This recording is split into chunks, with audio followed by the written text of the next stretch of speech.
Grounded, the podcast by Inspiring Time. I'm Amber, and joining me today is a sweet friend we met several years ago, Shelby, and her husband on our military journey, as it were.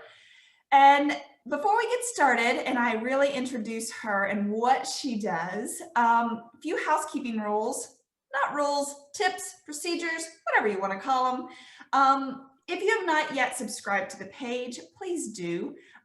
It really helps boost how you see things, how we rate, all those fun things. Leave us a review so I know what inspires you, and I can continue finding fantastic content to help you continue to be inspired. So guys, without further ado, Shelby, oh my goodness, let's see, 2018. Has it been that long? It doesn't feel like that until you actually start counting back the years and you're like, oh my gosh, that's a long time. A lot's happened. A lot has happened. So Shelby Severance, we met in 2018 while our husbands were in training. In fact, I'm more of the mother hen of the group, slightly advanced in my military journey. And Shelby and her husband are just getting started. And that's really what made this friendship and collaboration so exciting for me, is helping younger women find the joy in the process and making sure that maybe things that I did poorly the first time, I can help them fine tune their journey a little bit. That's a good way to put it, fine tune. So Shelby, we're going to dive into it. I'm going to let you give your background, but let me say this first. Shelby is a talented artist. All things helping others, being connected with how our world works, and being a very good steward to the earth, and making sure that we do not just living a beautiful life and making sure it is here for later generations. So Shelby, talk to me about your background, your education, where you are now. I'll let you fill in the gaps and then we'll dive in. Wonderful. Well, thank you so much for having me. I'm so excited to do this with you. It's been amazing just to watch you grow and grow your brand with Inspiring Time, and just all the amazing fun things that you like to do and being able to share those with other people. So I also want to do similar stuff, just in a different realm, if you will. So I am a musician and an artist by trade. Totally forgot the musician part. I know, I just always kind of keep it over to the side. But yes, I grew up in Colorado with my husband. We both went to university in Colorado, and I got a bachelor's in music performance there, as well as a minor in art and design.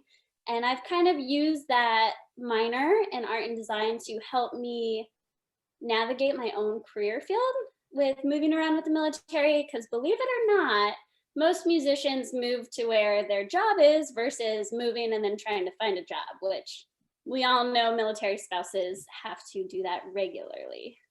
All the time. All the time.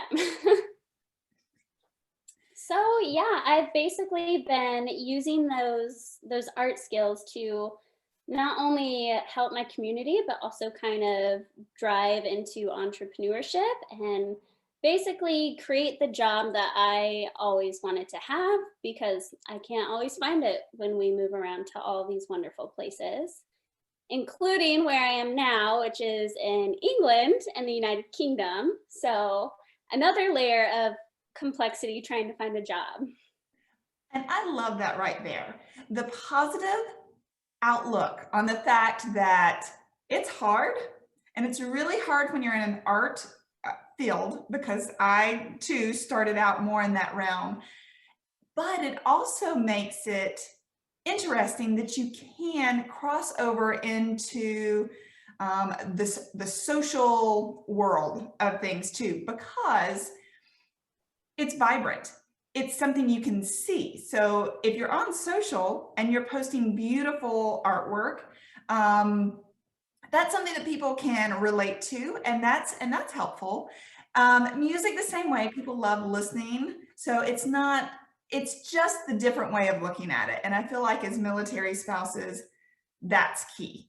You might have a beautiful talent and purpose in life, but sometimes you just have to switch the way you look at it and just come at it from a different angle. And that is what this is all about, pivoting and resilience. That's all we can do. So when we met at training,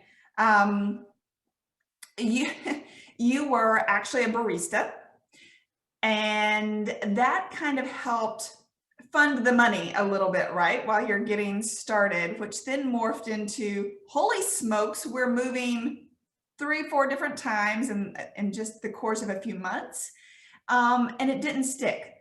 So what led you to, fast forward to March 2020, pandemic, and what did you do online? Because I love your platform. Yeah, well, at first we went from Columbus with you guys. We went to Altus, Oklahoma for our secondary training while y'all went over to Little Rock. And I just kept up with work. I transferred, I tried to make it work. I commuted an hour away, and it wasn't great, but it was good money. I was using my time. I was going out, working a little bit, building connections. And of course, COVID hit, and that kind of made the whole world stop, including my workplace. So I luckily was able to continue to get paid, but I took off work for about a month. And so I thought about what I could be doing with my time. And at that time, Oklahoma was one of like the first states that started closing all of their schools immediately.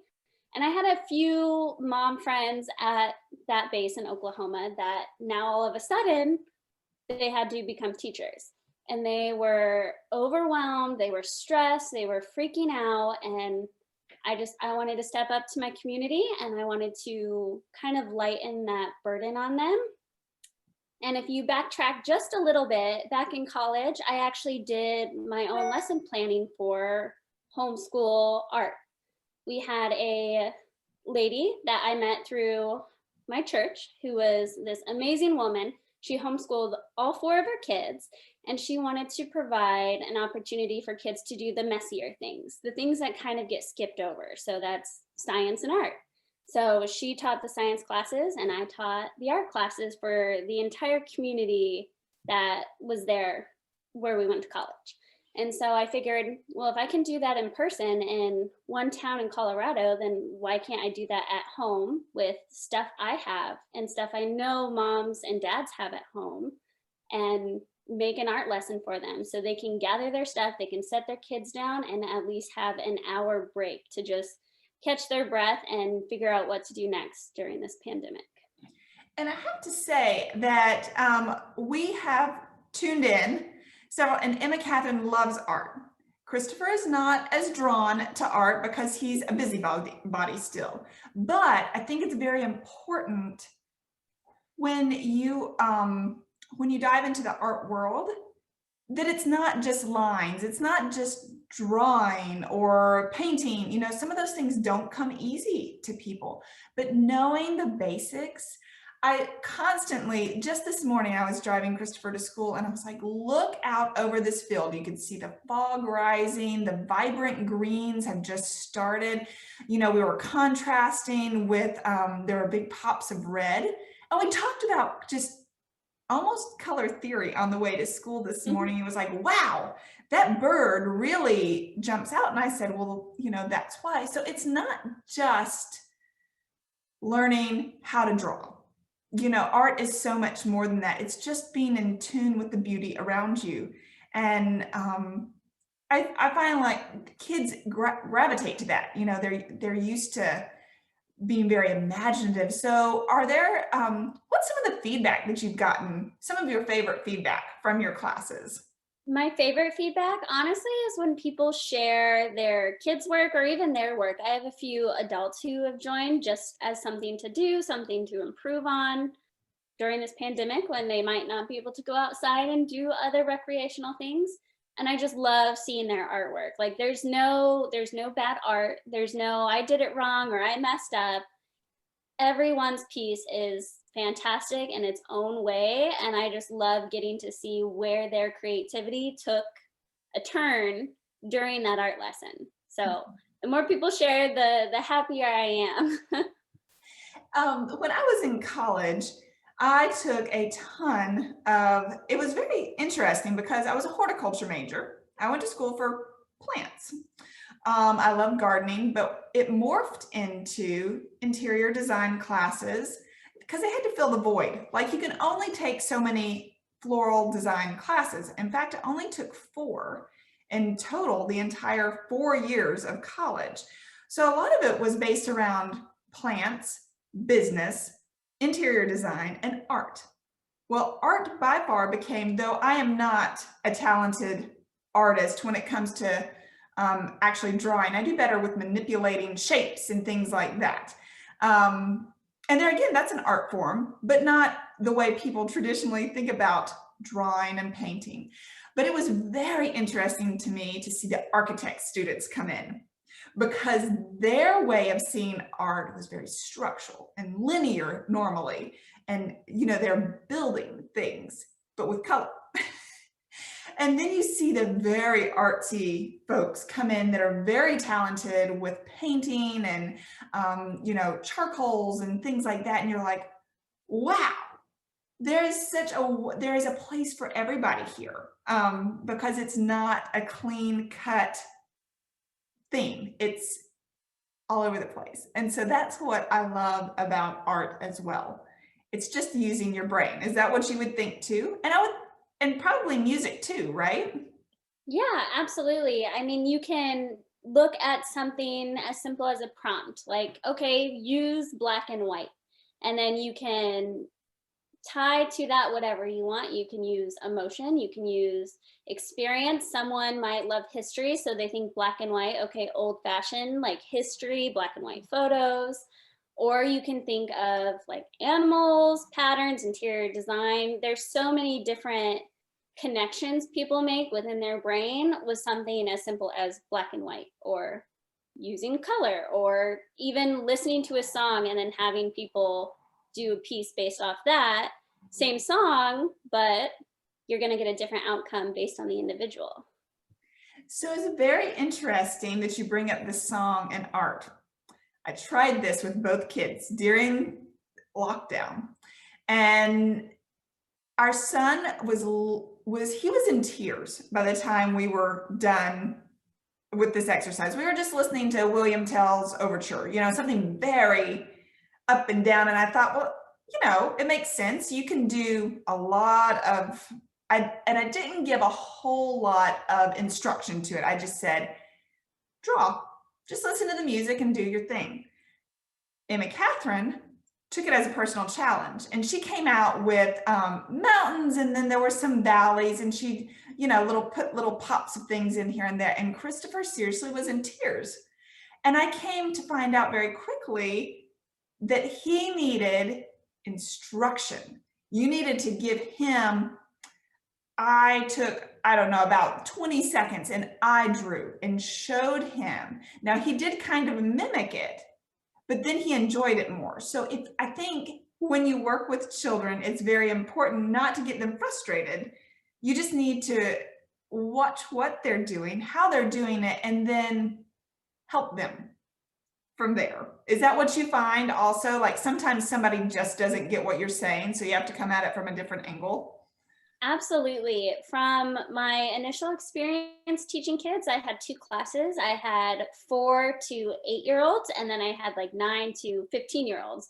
So even children that like were around each other all the time, some of them siblings, they needed very, very different instruction. I found that the older kids tended to have a little bit more willingness to experiment. I can say, okay, we're going to add blue to the sky, you know, stop about halfway on your page, but do what you want. And they'd go crazy. And the younger kids would almost be stuck, like paralyzed with fear of messing it up or doing it wrong. So I'd have to say, okay, we're going to start at the top of our page and we're going to go down to about here. You're going to do blue or white, whatever you want your sky to look like. And then they felt more comfortable to experiment with what they wanted. And so starting early, I think with this art process is key to imagination, because once you can take some instruction and then create something, it's like, whoa, I have this whole new power. And from there, both of our kids have become a lot more imaginative. And screen time has been brutal right now. I mean, I feel like they're in front of the screen a lot. So being able to say, turn it off, and here's your, and I give them a scenario and I'm like, okay, we're going to do this. And if I'd done that 2 years ago, they would have looked at me with fear. And now they go, okay, I get it. It's not really, she's not looking for anything in particular. I'm just supposed to be able to create. Yes. And we're missing that right now. I feel like in this generation is the creation.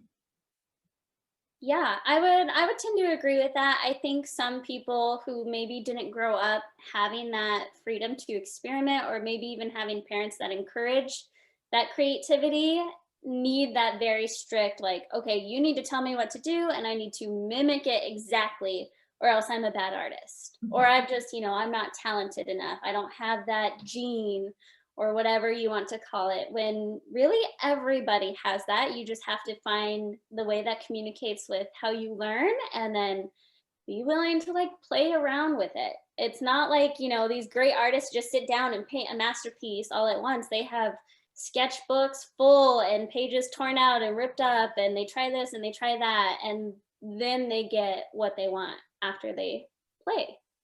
Right. So where do you find inspiration? I'm so living vicariously through your experience. I know you're on lockdown, but some of the photos that you've posted on Instagram, and I guess mostly Instagram is where I follow you. But when you go out and you do your tours, are there like things that you really go, okay, I need a sketchbook right now? Like, are there triggers of inspiration? Yeah, absolutely. I actually have three things that I do, like, especially since we can travel and we're going to see so much stuff that I can't just go back over and look at it again if I want to.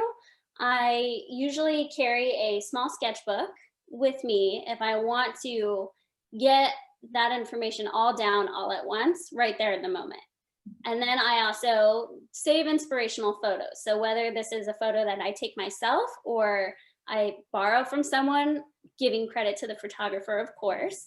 And then I say, okay, I'm going to come back to this photo because it inspired me when I have more time and more space in my brain to devote that creativity to it. And then other times I just write down what I'm thinking and then maybe do a little like thumbnail sketch. And when I say thumbnail sketch, I literally mean like the size of your thumbnail, just a little bit to get, this is what I think, here's the description, and I'll come back to that when I have lots of open time and, space in my brain to give it that creativity. So when do you come back to that? So I know people are thinking, okay, we're on vacation. We've seen this fun thing. I've snapped a photo, kind of bookmarked it in my brain and said, okay, I'm coming back to this. When do you find the time for that? Or when do you make the time in your day? Well, if I find it very pressing, either for personal reasons or to help someone I know, I make it a priority right away. I just did a piece for someone that, I guess you could call it a commission piece, but I commissioned it myself. They experienced a loss recently, and I was like, you know what? I'm going to paint a portrait for them. Like, I feel called to do this. So I prioritized it and I sat down for 3 days straight and just worked on it until it was done and sent it off. But other times, I definitely don't want to do that with every little inspiration I have. So I usually save them away all in one book, in a sketchbook, where I do the sketches, the thumbnail sketches, the description, the photo, all that. And then when I'm feeling days where I have a lot of energy, but I'm overwhelmed with all the possibilities, I just go through that list of, okay, whatever idea is first, I'm going to work on that one, and then I'll work on the next one, and then the next one. So then it really turns into almost like your meditation time. Absolutely. Absolutely. And I love that meditation or prayer, however you want to look at it, is a time of reflection. So it's just like I love to journal in the morning. I write and I write, and there is no purpose to it other than the fact I start with a few words and I go through the process. And then all of a sudden, my brain feels a lot more free. And I'm sure your art feels similar to that. You start with not having necessarily a ton of energy to do anything else, but you need to like free up space, get rid of some RAM, and it's all boggled in there. So once you start that art project, things start flowing. And you add color maybe that's your flair, right? So it's just a good way to pour into another avenue. Absolutely. I think when you live intentionally, that's kind of what you're looking for, is that outlet to help you get rid of the junk in the brain and focus on something you want to do. So do you find that you have a lot more time in jolly old England to do some of these things? I do. I honestly think not being able to work over here, at least how I expected with transferring with my job, has actually been the biggest blessing in disguise. Like, not only do we not have to worry about paying taxes in another country because I'm working, but it's given me the opportunity to create the job I always wanted. And there have been times where Seamus and I will sit down and talk about, like, okay, well, what do you want to do? Like, he's living his dream job. How can I be living mine? And I say, I don't care. I just want a job where I can create without limitations and feel proud to make things with that creativity. And I was basically able to do that while here because I lost my job when we moved. It's funny how one door slams in your face, and then all of a sudden you have the opportunity to work on things that really make your heart happy. Absolutely, especially when you like have a death grip on that door that just shut and you're trying to open it again, and you just need to let go and realize that there's something even better on the, opposite end of the room. It's the fear of the unknown. And I think that if 2020 and the pandemic has taught us nothing else, it's that it's okay to let go. There's going to be something to catch you on the other side. You just have to trust that it's going to work out and be open to the possibilities.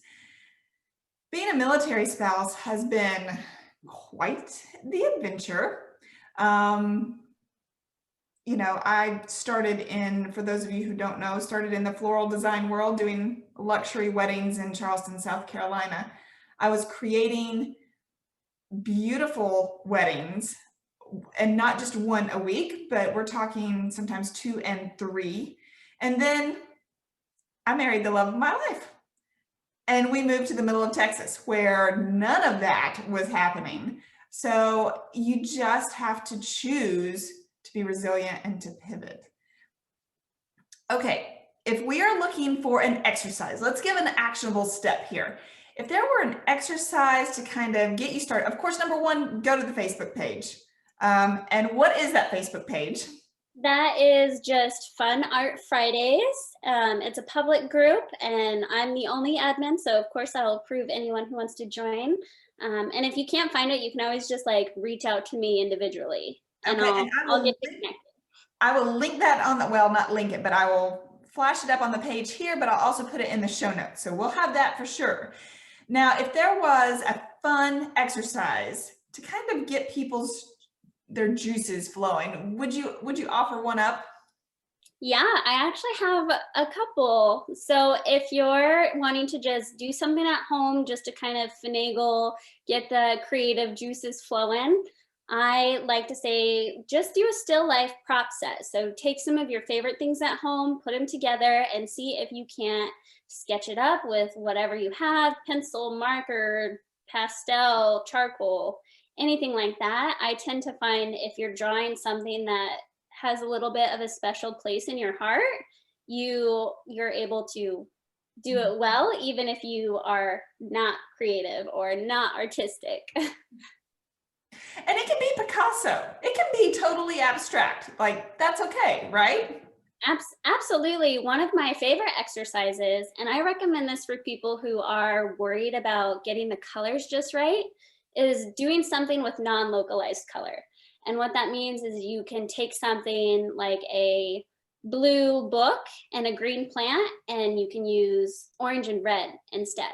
So you're basically transforming that picture with a color that's not found anywhere in that palette. And so that can kind of get you away from that perfectionist tendency to be like, oh, the color's not right, I can't get the shading, and be like, doesn't matter, I'm not using blue or green in here, so I'm just going to use my imagination and draw the shapes that are there. Oh, that's fun. I've not done that one before, but I can see where that's a total mental hack right there, if you will. Like, these are not the colors, so technically I can't be wrong. Exactly, exactly. I love those. So I am for sure putting up the Facebook page. Again, if you are not an artsy person, this is the perfect place to kind of find a little bit of stress relief. You know, even drawing lines, sometimes I'll just turn on music and just draw the rhythm out on paper. If I'm just feeling totally overwhelmed, I focus on lines only. And of course, those can be straight and pointy, they can be swirlies, they can be different colors. I love putting music and line together. It just, there's something freeing about that. I'm listening intently and I'm just totally out of the day-to-day grind, which I need sometimes. Absolutely. I mean, we all do. The point of art is to be playful. So you can use that as much as you need. Just like you said, it can be a great meditation tool and a great mental release as well. Okay, so we talked about some new endeavors that are, you know, you've had time to think, and I think you might have some new business things happening. So do you want to share with us what those might be? Sure, I'd love to. On top of already doing commission works, I'm really focusing on how I can help my squadron here. So I've done a couple of art pieces for the kids' playroom. I'm doing a campaign with them. They're trying to get some patches made up of all the nose art we have, because we have some really awesome nose art on all the jets here. So I'm helping lead that, as well as my husband and I started our own business, which is part of me creating my own, basically, creative director job, which is always what I've wanted. So, yeah. I love that. And I am dying to see when the first round of stuff starts coming out, and you start sharing that as well. So it sounds like to me that if the perfect job is not out there or readily available, or you don't know how to find it, then be like Shelby and forge your own way, because there is always a way to do that, I think. Absolutely. And I mean, we started this whole business. It's Aloha 69, and it is custom Hawaiian shirts with modern military equipment on it. And we all started this because Seamus wanted a fun Hawaiian shirt with his plane. He wanted to have a representation of what he gets to do every day, and he couldn't find it. So we made our own fabric and designed it, and hopefully have some shirts here soon. Okay, I have to ask. This is fascinating to me because I love to sew in all my free time. Not like clothes sew, but like pillow sew, decorative. What was the process behind creating fabric? Oh my gosh, designs? it was a process we had to play with, and I definitely had to learn how to do that. I had mostly worked with two-dimensional work and like physical paper. I had a few like, Photoshop, Illustrator kind of classes in college, but nothing to that big business level. So I had to get on those platforms and that software and learn how to use it. And then I design each component. So, like from our fabric sample here, Oh my gosh, that's amazing. each component is individually drawn and then pieced together to create a pattern. And we have this fantastic US made, US printed facility called Spoonflower that we partner with to make our fabric. And then we have another military spouse who is a seamstress. And so we have a partnership with her to actually make all the shirts. Oh my word, girl, that pattern is incredible. Okay, now we're gonna have to do our plane. Are you working on like like across the board, all aircraft? We are starting with just a few Air Force Ones, the most numbered jets. So the Air Force has the most KC-135s, and then all the trainer jets. So we're starting with those.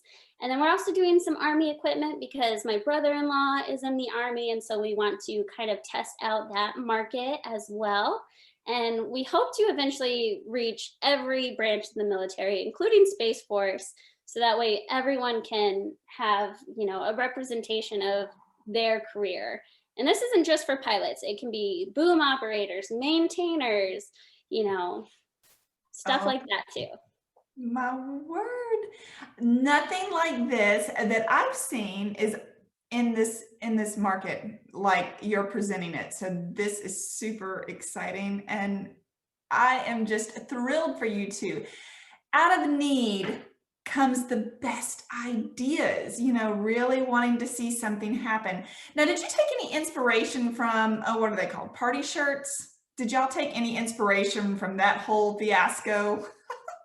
We actually didn't, but we did circle back to it. So we started thinking about this when Seamus's uncle has a great Hawaiian shirt collection with a bunch of World War II planes on it. And so that got Seamus thinking, okay, is there one with my plane on it?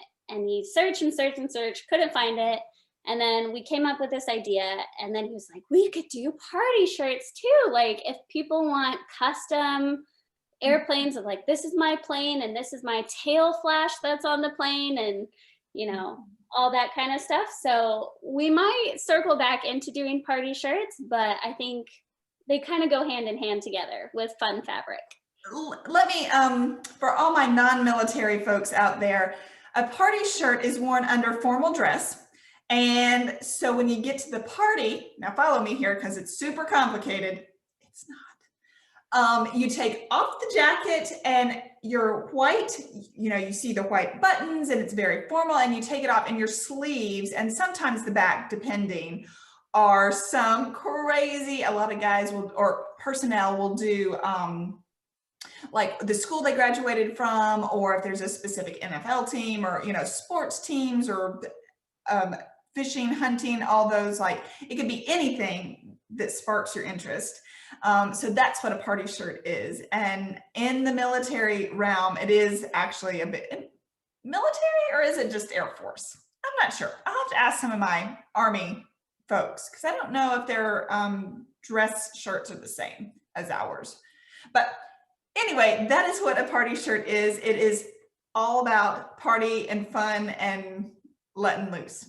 So, oh my goodness.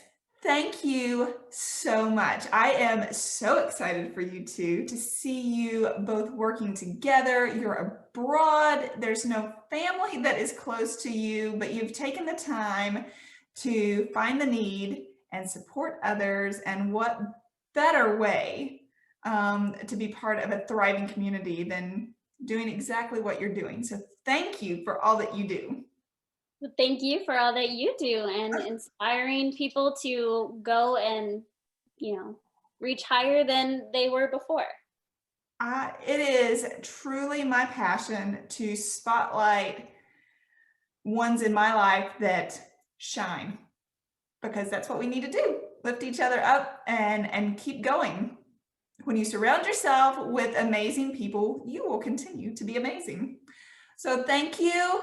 Enjoy the rest of your day. And I can't wait to see the first release. All right. Thank you. All right. Bye.